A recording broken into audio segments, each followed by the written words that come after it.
Welcome to the Potential Success Show. My name is Fong, and today we have another great guest. He comes highly recommended by a lot of people all around the world because he's very good at what he does, and that is helping businesses grow, become scalable and fundable, and become more and more successful and efficient as well. I've had the privilege of seeing him live on stages, seeing him speak on panels and webinars and networking events and conferences, and every time he speaks, people listen because he knows what he does best, and people just really want to get as much as they can from this individual. And I'm very excited to have him here. He comes from a chiropractic and medical background, taking that skill set and that knowledge and that skill set over to becoming an operator, a lender, a consultant, and an AI implementator. As a lender, he's closed over 630 plus loans by hand. One file at a time, so he knows what he's doing when it comes to lending. He's been involved and made big impacts in the healthcare space, real estate, private lending, capital advisory, AI infrastructure, and system design. Some of the things that he's very good at is going out to businesses, helping them with their operational and growth strategies. As I said before, lending, private lending, and real estate, he knows what he's talking about there. And of course, AI implementation for operators so that your business can be more fundable, scalable, and more efficient and successful. So please welcome founder of Iron Rock Consulting, senior managing partner of AI Agency Group, co-founder of AI Implementation, funding broker, Mr. Alex BURIAK. How you doing? Hey, thanks for being here. I really appreciate it. I always love seeing you, and I really appreciate the opportunity to just kind of talk today. Awesome. I still can't get over the fact you don't have that mustache on. And I know you don't have that mustache for a while, but Yeah. I was looking at some past photos. I'm like, that's the guy I know. Well, that's funny. Like I always had that mustache for like 10 years. And just like anything, I'm waiting. So, oh, I can always grow it back. It was just time for a change. So I took it off, and then people were like, "Oh my God, I don't know who you are anymore." So Well, before we dive into all that, all the important stuff, I yeah. want to know pros and cons of having that mustache. Well, one of the things is, especially with the mustache I had, I mean, it was you saw it. It was a huge handlebar Oh yeah. mustache. So people will see that first, and I'll tell you this: you have to prove that you're not nuts first. So that's one. And then but eventually it just becomes, that is you. I was like, you know what? I'm doing so much, and I'm meeting so many people. I was like, I don't want to be the guy that has to, oh, he's not crazy. So so that's where I just went off with it, but it was cool. A lot of people loved it. Kids loved it, that kind of stuff like that. Just time for a change. Awesome. Well, glad to see this new version of you and rebranding yourself as the mustache-less person. So So, jumping right into it, I want to know, you've been involved with so many different things. So you've reinvented yourself, you've learned more things throughout your journey from medical stuff, chiropractic stuff to AI implementation, lending, real estate, healthcare, all that stuff. Mhm. How's Give us a Cole's notes of that entire journey, and how did you overcome all these challenges that I'm sure is there every time you try something new? Yeah. So the real overview of everything. I mean, I went to the University of Pittsburgh. I was a critical care paramedic. I did some flight. And I noticed that there was an error at the university, and I was one of the University of Pittsburgh's emerging leaders. So I got to meet with people that gave Pitt money. So I pitched an idea to create a PA school. So I created the PA school there. I was wrong. I told them they'd be in the black within 5 years. They're in the black within three. And I did all that. I started teaching at the university before I graduated. I became a doctor. I was a senior class president, and the president of my the student body in my medical class. Got their outstanding graduate award for clinical practice.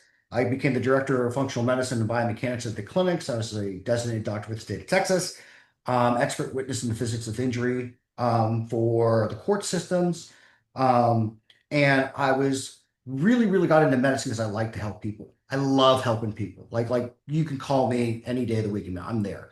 All right. But that's not what I was seeing. So I wanted to open my own practice. So, but I didn't have any money. I had no idea about finance at this time. I knew science. Okay. So I ended up working at a lending place. And when I interviewed, in walked my patient. He's like, "What are you doing here?" I'm like, trying to learn this. So I learned the business really quickly. Within 3 years, I did 632 loans. I sold 18 houses a year on average. And I was walking up to do a talk, and to the left and right of me were investors, men and women in their 40s, 50s, and 60s, scrubs, briefcases, things like that, feverishly trying to figure out investment real estate so they could retire. At this time, I was 34. And I was like, I'm not paying attention. So I stopped consulting in medicine. I stopped consulting in clinics and stuff like that. I went all into investment real estate. Ended up scaling that company so much that I ended up running that company. I took them from 40 million to 147 million in 3 years.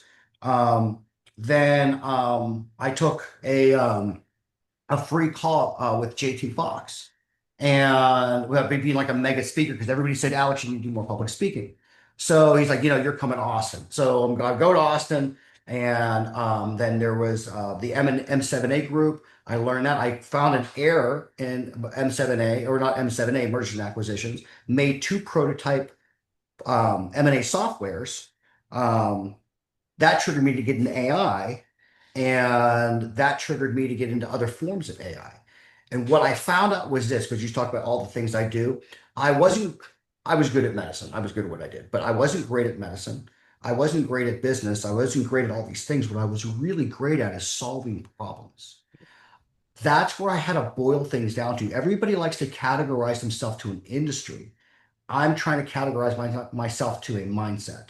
You can throw a problem at me and I stay with it until I solve it.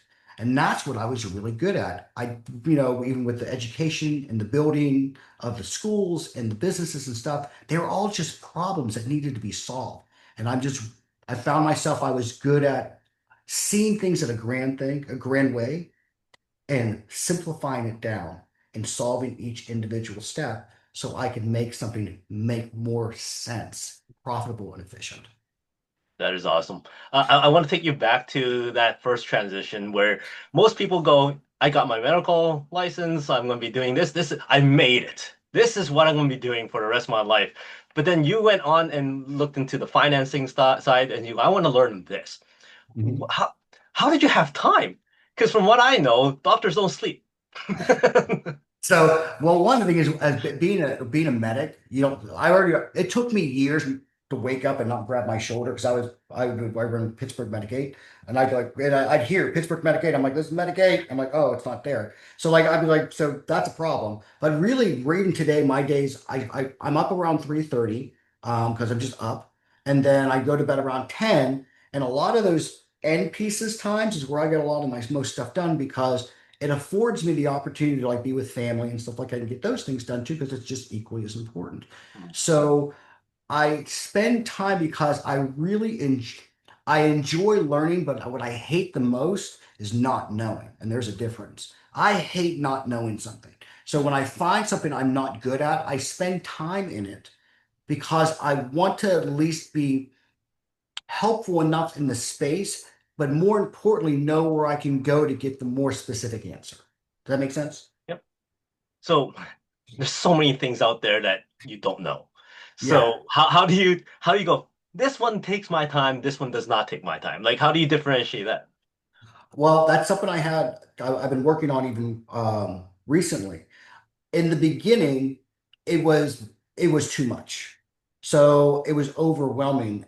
So what I had to learn how to do was what is worth learning today so I can be profitable in a very short amount of time so I can continue that journey. What I would do is I would just try to consume, consume, consume, but I was too busy consuming and not implementing. So it's like the person that's trying to lose weight, but I kept eating to work out, but I never worked out. Yep. So I was consuming the information, but it just stayed here. Today, I'm trying to limit that to saying, if I consume this, how can I put it out to work immediately? And Mhm. that's what the change was. Awesome. You mentioned before that you have this knack of taking something very, very complicated and bringing it down to something that's easy for you to understand. What is Yes. what's that process like to you? Like, is that something you developed over all the industries that you've been in, or is that something you were kind of born with from the very beginning and you go, you know what, I have this ability to just see things simply? And it's a mix of both, and I'm gonna tell you why. very young age. I was almost like my family's consult at 9. So there was a lot of, things that I would have to go through and get things through. I also spent a lot of time. I had the opportunity to spend time with the Black Swan Group in negotiations, and learn the art of listening to people and really understanding whether I agreed with them or not. What did they really see of value? And then let's work with that. Um, and then I would just, I have a rule, and it's a rule I've been hearing more often, which is odd. If a sixth grader can't understand it, then you don't know it well enough. So sometimes I just talk to my kids and they're like, well, okay, well, I don't know, but that makes sense. If you can't look at a situation and you have to use complexity to try to get your point across, then you don't quite understand it, because most problems, whether they're in business, personal relationships, negotiations, or sales, it's a very unique personal issue. And it's usually very, very simple. Getting it out of somebody may be complicated. You must have to know the person, but you have to simplify things down to very, very simple human psychology. And once you can break it down to that and make it very simple, I think, at least for my regards, I've gotten better success. Yeah, I can relate to that totally, and I totally agree with regards to taking things down to a sixth grade reading level or understandable level. Because I work with a lot of people on their books, and I'm going, Mhm. you gotta dumb this down because the average reading level is like grade 5, grade 6 maybe. So Right. you can't use words that are too complicated or too up there because you're going to lose your audience. And I love how Exactly. you say that, like, if you were to explain something to a grade sixer or a grade fiver, do they understand it? And Yeah. sometimes I feel that way when I'm talking to my daughter. She will be driving down the road and she's about to go into grade 1. And she's like, Uh, why is this? And I will explain it. And then she goes, what's that? I'm like, frick, now I'm going to go down this rabbit hole and explain every single word I use. yeah. And then even with them, I'll even say this. There's part of the things I'm going to explain today that you're going to completely understand. Some of the things are so complicated that I'm going to have to spend more time later when you have time. Or I'm going to have to try to think about how to explain that to you so you could understand. So just prefacing the conversation and guiding it to where it needs to go so somebody feels comfortable to absorb what you're trying to tell them. Mhm. Now, this is probably something that's very easy and comes naturally to you. For somebody who is, let's say, struggling to develop that ability, what's your advice on that? Like, what is it that they need to do on, let's say, a daily basis that Mhm. eventually allows them to see things a little bit more simple? Well, you know what? I had one when I was managing like a lot of salespeople. I used to have one practice I would test them on first. I said, because because you do the same thing, like you're going to a lot of these networking events and stuff like that. I would tell them, the people that have a hard time talking to people, I'd say, I want you to go talk to somebody, and I want you to tell me how long you could talk to them for without saying much. Okay. And I want you to tell me everything you learned about that. See, a lot of people, they have the reverse conception of how communications really should go in networking and business. If you're talking more, you're losing. So my interest is really your interests. I don't know those interests unless you talk them, you tell me them. So the fact that you telling me more about yourself allows you to feel more comfortable with me, that you are gaining a relationship with me. So the first thing I have people do is, how do you keep somebody talking?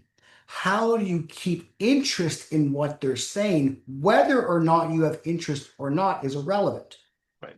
Have interest in what they're interested in, because your job is to guide them to the next step. So that would be my first thing. You're having a hard time with things. Start talking to people, but use questioning as your reference and just mirror them, or like, oh, well, you said you did this. Well, tell me more about that. I've never heard about that. Mhm. And just learn something about them. They begin to have a relationship with you. You learn how to actively listen to people and really hear what they're trying to tell you. Because as they talk, they will tell you more than you would ever think they would. Totally agree with that. I mean, lots of people come up to me and goes, "I'm an introvert. I don't like speaking. I'm shy. I'm scared of speaking." I'm like, you know what? Great, because all you really need to do is come up with great questions, and you go, Right. uh-huh, mm-hmm, uh-huh, mm-hmm. And then just keep on asking the next question, kind of thing. I always tell them repeat the last five words that they said to you. So it's like, like so it's like, well, and then I've been in construction for 7 years. You've been in construction for 7 years. Like, yeah, Tell me more. that near it, they'll just then they'll elaborate. And then the last, then they'll elaborate. Then they'll elaborate. So for someone who's introverted, repeat back what they're saying shows interest. You're retaining what they just said to make sure you're actively listening, and they'll continue to elaborate and they'll tell you things that they were never prepared to tell you. That is awesome. It's pretty funny when you meet somebody else who has the same mindset as you. Then all of a Mhm. sudden it's like, no, I don't want to talk more. You talk more. Yeah. It becomes very silent, very awkwardly. So, moving on to your days as a lender, you close over 600 plus deals Mhm. by hand, one file at a time. That means you went through a lot of so-called frogs before you're able to close 600 princes, right? Absolutely. So I would think that you probably had a very good way of coaching your clients as to Mhm. what works and what doesn't work when it comes to Right. a loan. So can you share with us what is some of the most common mistakes people make when they're trying to get a loan? Well, one of the things that people will tend to do when they're trying to get a loan is try to not tell you the bad things about what's happening. And what I'm trying to tell you is in our lending space, the investment space, every deal has hair on it. My job is to know how to comb the hair. Okay. So I want to see the fuzzy hair. So in fact, I will tell them that directly. To coach somebody through the lending process, tell them what you're actually trying to do. Stop trying to close the loan and start trying to make profit for your client. If there's profit to be made for your client in the terms you can offer, let's talk. So by the way, one of the things, and that's what line I'll use. I'm a hairstylist, and there's hair on your deal. I got to know how fuzzy it is so I know how to comb it. One, so tell me everything so I can get you terms that you want. Two, these are the things that I need. If you don't give me these things can change, and we don't need to do that because we close so quickly. Now tell me everything. Why do I have this deal? Tell me all the errors that you had, all the failures that you have. And so I focus on the negatives and ask them all the questions and make them feel comfortable telling you that I'm here to help. You don't need to hide anything anymore. So tell me why the problems are, why you couldn't get the money, what the funding is. So because if I'm an outlet for funding, I can help guide you. If I'm not, I may know somebody or at least give you the right direction on how you can do this so you can be successful. And that's a real thing I tell them right now, just verbatim. Be open, transparent, simple, and honest with people, and they'll never leave you. If you're there to make money, don't get me wrong, I want to make a profit. But if I'm just there to close you on something I don't believe in, that's one and done. I want to make money with you for the next 20 years. So let's talk about how we need to do that. Have you even considered what the next 20 years look like? When do you want to stop? How are you exiting this business? How are you exiting this property? So that is where the biggest mistake on the loan officer side and then the borrower side is two things. One's trying to keep everything a secret to see if they can close the loan. One's trying to not talk about what they need because they don't want this guy to go away. What I'm telling you is a relationship of trust and mutual partnership to get it done together. I like how you mentioned the fact that you look into the future as well. You want to be there involved, helping them for the next 10, 20 years. Mhm. Is that what really differentiates you from other lenders? Yes. And the other thing is, I provided free education. So I was before, like you saw all these talking heads and stuff like that, at least in the Houston area, I would have full videos of education. And what I mean by education is this. There's another saying I tell people, never forget the time that you didn't know. There was once a time you didn't know. What did you need to know then to get you where you were today? Something as simple as filling out applications. Why do you need a personal financial statement? When you're flipping a house and you projected a 9 month sale time, what's your other options to safeguard that revenue? You know, how just little clips of how to run this business, because a lot of times in investment real estate, people think of it as, oh, I'm a flipper. but they don't think of themselves as a business. What I'm trying to tell them is that you are a business, and with great businesses, great salespeople, great marketing comes great operations. What are the operations in place to scale this? Let's talk about that. So that is what really differentiated me. No matter who was on the phone, if they someone's like, "Well, Alex, I got 2 grand in my account." Well, we can't get a loan. All right, let me tell you how you can. A lot of times it stops lenders right there. They're like, "Well, this guy has 10 grand. I can't help you." Yes, you can. Did you know there's a self-directed IRA club down the street where you can pitch your stuff and partner with private money? Did you know that you can joint venture? Did you know? So I've helped a lot of people that had no money. Then all of a sudden, 9, 10, even 2 months, even 2 years later, came back to me. We closed a bunch of loans together because I guided them through the process of being successful and saying, well, since I can't make money off you now, we're not making money. Farm, then harvest. Right. Now it sounds like you had a lot of business and entrepreneurial thoughts and Mhm. strategies while you're a lender. And you're able to Yes. leverage a lot of that information and experience. So when did that come in? Because you went from chiropractic medical and then lender. Well, in between, you must have gotten a lot of experience with regards to business acumen, different industries, and all that kind of stuff. So you could leverage all that to see into the future what helps other people with their loans.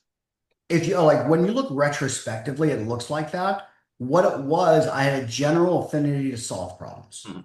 So I would see something in my business and I would just try to figure it out. I saw something in the lending space. And so one of the things, like, there's so much money in people's businesses as it sits today that they're not tapping into. For me as a lender, nobody reached out to any of the clients that they closed on. So I personally called, emailed, and texted 7 years of clients to get more business. Mhm. Once I got that, I noticed that there was a problem in product. So it's like, okay, well, we only have this one product. So I started searching other lines to partner with to actually fill different needs for the clients. Then I was like, okay, well, now I was running anywhere from 10 to 30 loans a month. Then I had to come up with another operation to scale that. So it was really the fact that I would keep meeting challenges that I needed to solve. Today, it sounds like, well, you had this great, business mindset. I was like most people, I was running into something and trying to break down the wall. And I would fail, fail, fail, break, fail, fail, fail, break. So it looks like it's really impressive, but just like any other business, it's this peaks and valleys of success and just getting beat up and then learning from the lost fight and standing back up and covering your eye and like, all right, let's do this again. So that's really what it was. And you're seeing the end results of it. And let me break the suspense for you. It still happens today. It's like, trust me, we'll do better this time. Trust me, we're Yeah. good. Yeah. During all those failures and hitting the wall, how much of it was you figuring it out or you reaching out to the right people and collaborating or bouncing ideas off of each other? It was in the beginning, it was me figuring out because I wasn't secure enough to let people know that I needed help. And then what happened was I would eventually run into people that are like me today. They're like, "Oh, you know what? You need to think of this and you need to think of that." And then I was always a great collaborator, but um, I it it took me a little bit. So once I realized it was okay, like in medicine, a lot of times I had to look things up, stuff like that. But you had to be right. You had to be right now. Like when I was in emergency, if you were wrong, something bad happened. So I had to be right. I had to learn. I had to do this. And then I learned how to utilize and leverage other people's knowledge and other people's skill sets really quickly. So that is something that I had to learn very quickly, and it's because of the failures, it's because of getting rib shots, it's because of that stuff that I learned, but it was also because of great people around me eventually offered. I'm like, this is something I can really do because I always wanted to be the one that helped. But just like you maybe have a similar story. Those who like to help sometimes feel they don't feel like they can worthy accepting help, and that's where I was. And I had to learn that it's a two-way street. For me to help more people, I had to learn how to accept help. That's true. Very, very true. And I think there's another part to that where you need to find the right people for the help. You don't want to just ask your Right. best friend or your family member. You need to go out there and find the right person who's above and beyond for that help because sometimes like you ask the wrong people, the help takes you the wrong way, kind of thing. Yeah. Well, when you okay, you kind of mentioned about the operational stuff, the helping businesses stuff as well.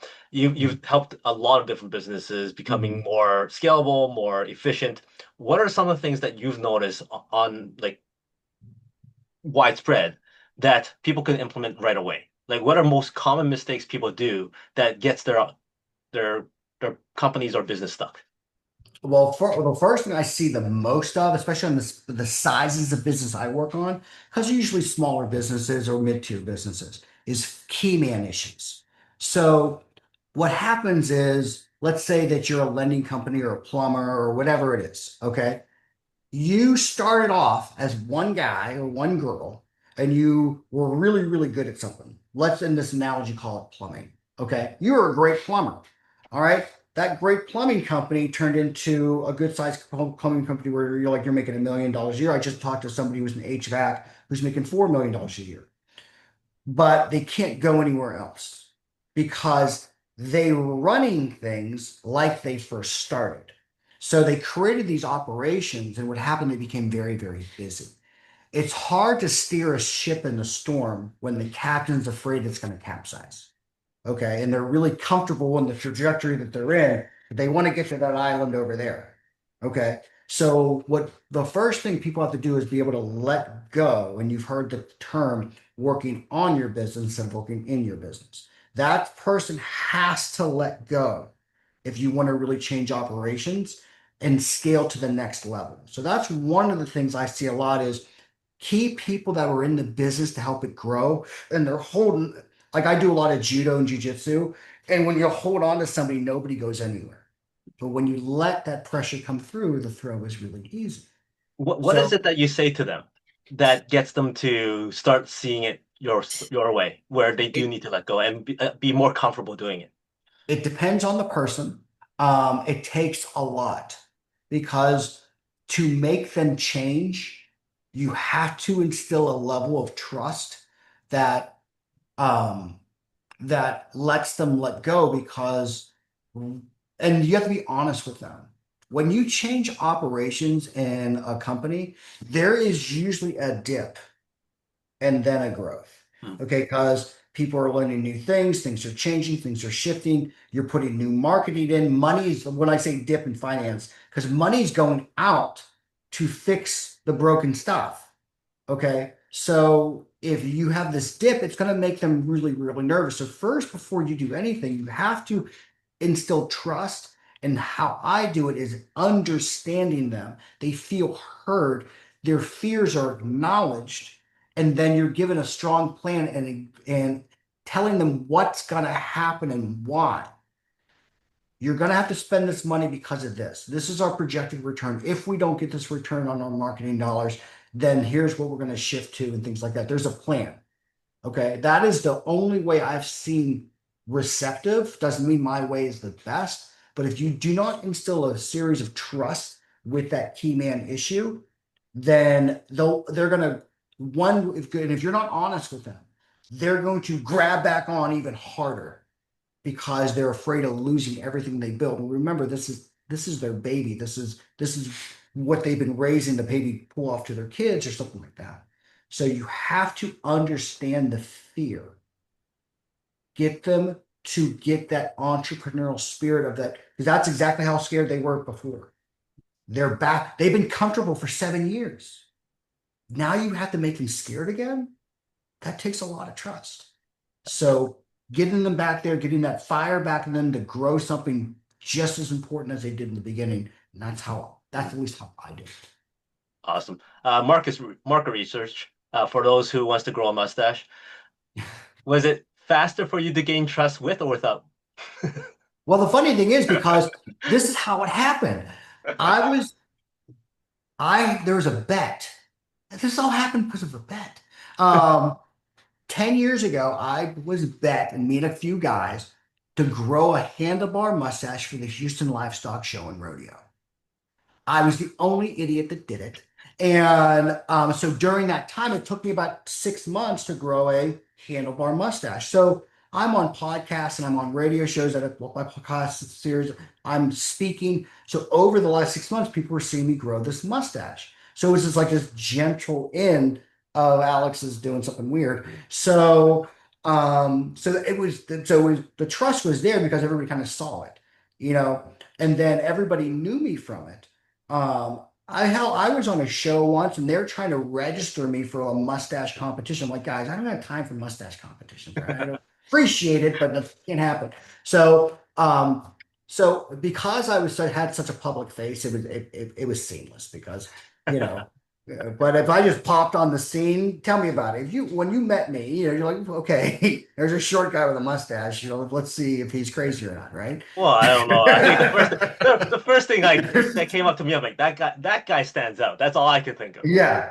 No, I definitely do. I mean, so you know, you can't pick me out in the crowd. I'm not towering over anybody, but you definitely see that.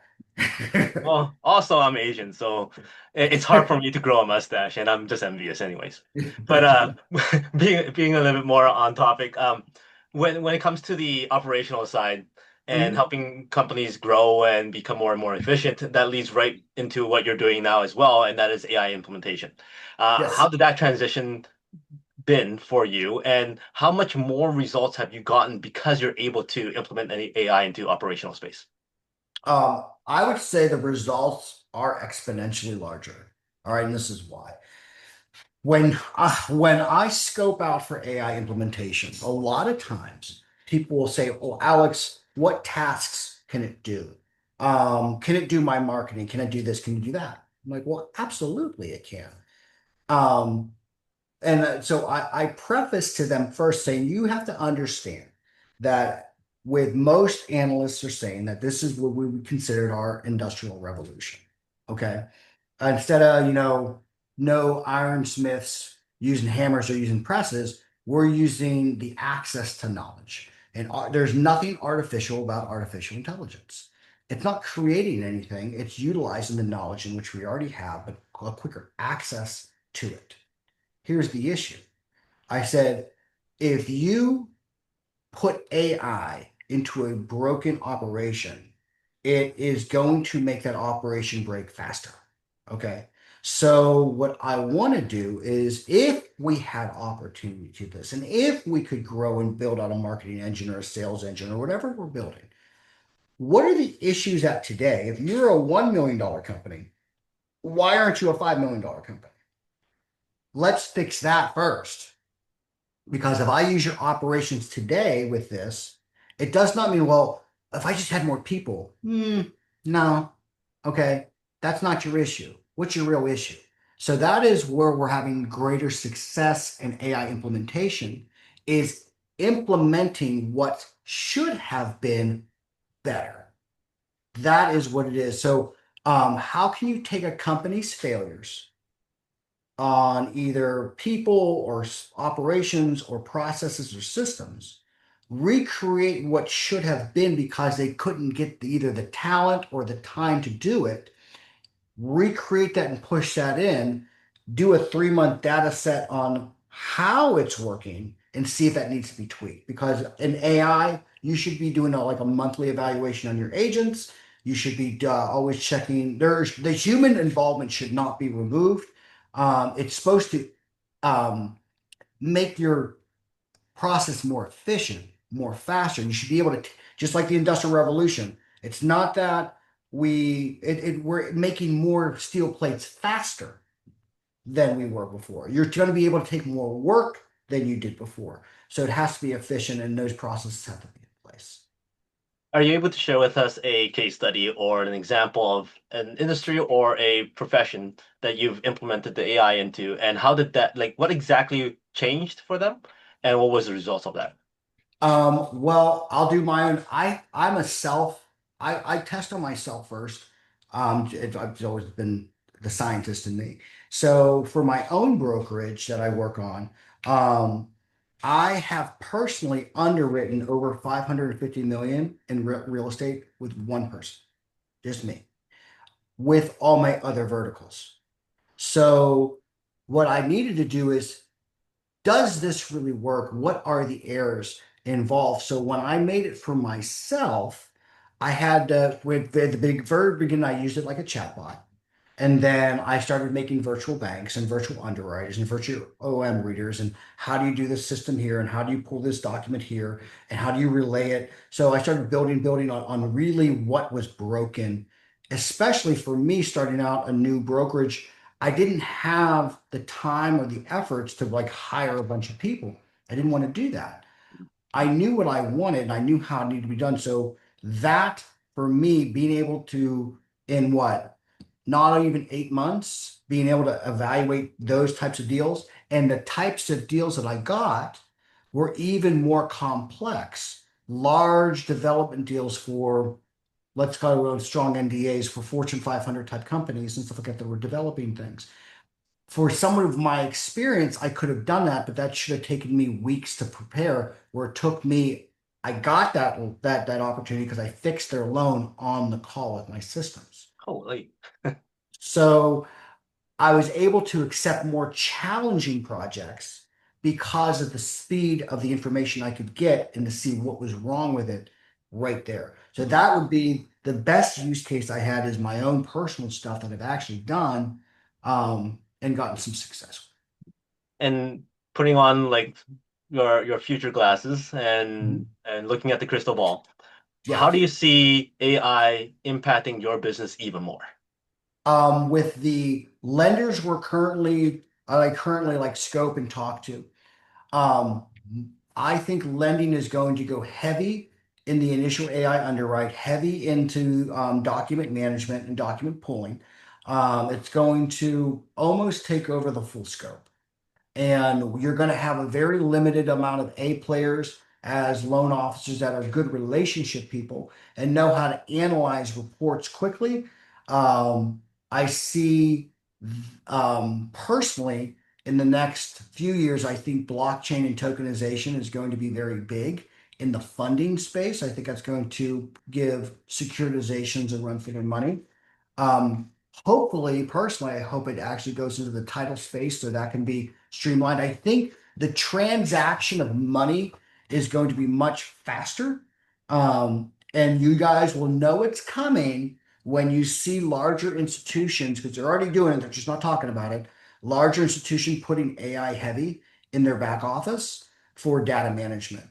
AI for me is phenomenal in managing data and learning how to relay it to underwriting guidelines. What we're really good at is reading people, maintaining the relationship, and getting the relationship to close in relation to what can be offered. Very, very well said. And I'm looking forward to that because I personally don't like creating documents. So, Yeah. I don't. when it comes to being involved with so many different things, like you Mhm. medical space, real estate, private lending, all that kind of stuff, what was the most fun? Like, what still goes, oh, I still really want to do that. It boils down to this. I am a sucker for a problem. Hmm. I am. Like so when people are come to me and they know that I've worn many hats. Um, the biggest problem that I get biggest suckered into, and it's not a sucker, but like still biomechanics. Hmm. I understand human physiology and the way the body works really, really well. And when I see somebody like with a limp or something like, oh, so this happened, they're like, how did you know that? It's like, okay. And then I'll get into a 1 hour dissertation of how to fix that knee. So it's not that I want to, I just, there's nothing like the feeling for me of somebody walking away feeling better about their situation. Hmm. So that is really where I end up. It's not medicine, it's not business, it's not anything. I really, really love when somebody comes up to me and they didn't even come up to me with a problem, but they said like, "Oh, you're this," and I was able to. They left me better. That's what I want to do for the rest of my life. Awesome. That's a great way of living life. I mean, it makes there's lots of impact into the world and it's always positive. So I love that Mhm. about your mindset and about your perspective as to how people should live. And I will grow to aspire to become more like that. When it comes to working with people, what exactly are you looking for now? Like, what is the best ideal client, best ideal scenario business that you can help with? Well, first thing I look for is integrity and honesty, and not outwardly but inwardly. Do you have integrity and honesty within yourself? Because I'm here to make a change. So if you can't be honest with yourself or have integrity within your own needs, then I'm going to have a hard time. And hard time doesn't mean I can't work around it and get you where you need to be, but it takes longer. Okay, so that's one of the first thing I look for is do do you see a problem that needs to be fixed? And you're like, I tried nothing. I'm all out of ideas. And it's like, okay, well, let's get you where you need to be. So the openness of saying, I need an issue, but I need help. That's my first thing I look for. The second thing I look for is somebody who's really understands what they want. And this is what I mean. For the longest time, I failed phenomenally at making people want what I wanted. I I did not want the lake, I wanted the ocean. I thought everybody wanted the same thing. And when I'd ask them that, I'd say, how much money do you want to make? How like, and my one of my sayings is, if you ever tell me a number and you're not embarrassed to say it, it's not big enough. All right. I know where you're at today, and but really, where do you want to be? And I figured everybody wanted what I wanted. And then when I'd say it, they'd say, yeah, me too. So I try to get them there. They didn't want that. So it was a lot of wasted time. They were comfortable where they were. They just had some problems that they wanted to get through. So those are the two things I look for. They're honest with themselves, because if they can be honest with themselves, they can be honest with me. And they truly have a desire of what they want, no matter how big or small it is. Very, very well said. And I could totally relate to that too. You go, oh, but you could do this, but you could do that. You can make more. Right. And all of a sudden, like, yeah, they don't want it. Yeah. Why am I wasting my efforts and energy? However, there is a fine line between uh, pushing them to reach another level Right. versus getting them to that peak and go, this is what you want, kind of thing. Right. The level has to be accepted Hmm. because you know more than anybody. Getting to that level is painful as shit. All right. So if they don't want it, it's painful for both of us. So you're trying to get them there. They never wanted to go there. You ain't going to go anywhere. Exactly. As they say, the final, what, 2% is like 95% of your efforts. Yeah. So, any final life lessons or business lessons that you would like to share? One of the things that I think has made my success what it is, no matter how small or grand it may appear, is spend your time understanding people. There's a lot of talk about left brain and right brain and things like that. Dive into people. My biggest wins in life has come from understanding how people work, how they think, how they move, how they talk. I tend to be able to pick up on things very quickly about if there's an issue or if there's an excitement. If you could learn something in business, stop if you're looking for a foundational start, stop trying to learn the industry and start learning the people within the industry. Because I can guarantee you, if you can befriend them or you can work with them, they'll tell you everything you need to know about that industry. Most problems in business and in life come from the individual's issues. If you can get them around those insecurities, whether you're trying to negotiate, sell, or improve processes, you will have a better time winning that argument, in my opinion.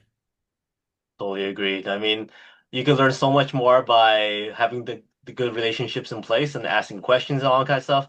But also, uh, every problem has a first and last name, so Yeah. it goes hand in hand. But as long as you build good relationships, that is the key to, I think, all success. Thank you very much for that. You know what? before I let you go, I do have five quick rapid fire questions for you. Give me the first thing that comes to mind. You're stranded on the deserted island, one food to eat for the rest of your life, no consequence. So it Mhm. could be candy, whatever it is, and you'll still be healthy. What would that be? Tomahawk or ribeye steak. Ooh, sounds great. Hollywood calls and goes, "Hey, Alex, we loved your story. Very, very inspirational. We would love to do a biopic of you. Who would you cast to play you?" Oh, um, I've never thought of that. Um, oh man. Let me think of something because I'm horrible with names. I guess the funny thing is, like, I would probably with my demeanor, probably a younger Joe Pesci. I can actually kind of see that. Uh, Joe Pesci shows up at your door. He goes, Yeah, I got casted to play you in the biopic. Let's have some fun. Oh wait, I'm hungry. yeah. And then you go, you know what, Joe? Come on in. I got the Come on, perfect man, you dish got it. specially prepared for you. What is that special dish? Right. Oh, well, that special dish. Oh, I actually to go on the same regards. I'd make them a pata sauce. I'm mostly Awesome. Italian, so pasta. Nice. For some reason, you're a professional wrestler and Uh-huh. you're walking into the ring. What is that intro music? What's that song? Oh, I can't say the name of it because it's a swear, but it's um F word in the bushes by if you ever saw the movie Snatch, it's the movie that at the end fight scene with Brad Pitt, that song. Okay, I gotta look that up. Okay. Nice choice. And finally, give me a number from 1 to 5. Three. One, two, three. So the word is starfish. Mhm. If you have to use starfish as a metaphor for success, how is success like a starfish? They're a starfish mostly because I run this in my operations. You should be able to do five things really, really well. And then the points of that starfish. What are those five things that you can do exceptionally well? Understanding you're going to meet other people's starfishes and overlap. What are the three things that you should do on your own? What are the two things that you should overlap to gain better success within your starfish? Perfect. It's almost as if you've always used this analogy. So that's how success is like starfish. Thank you very much. I loved all your stories, all your expertise, all your advice. Any final words from you? And then also, what's the best way for people to reach out? Oh, the best way to people reach out is you can call or text my phone number at 832-584-0986. You can email me at alex@ironrockconsulting.com, or you can go to ironrockconsulting.com. And I guess the last thing that final piece of advice is to reiterate I would call the human condition, the human psychology. Spend time with people and learn how to read people and learn how to see what they're not telling you. Most people have a hard time telling you their problems because they have a hard time telling themselves problems. Focus on people, and as soon as you see something, make them feel comfortable that it's okay to talk about it. Because if you can do that, not only can you get them where they need to be, but you can go along on their travels with them and become better than you ever thought you could be too. So focus on people, and you'll probably become a better person.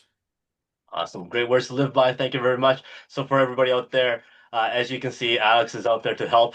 If you're looking in the real estate, lending, and all that kind of stuff, check Alex out, connect with him. AI implementation, obviously, this guy has so much knowledge in so many different industries. I'm sure he has a strategy for you. So connect with Alex. Until next time, Alex, Fong, today is the day to lock your peak potential. We'll see you later.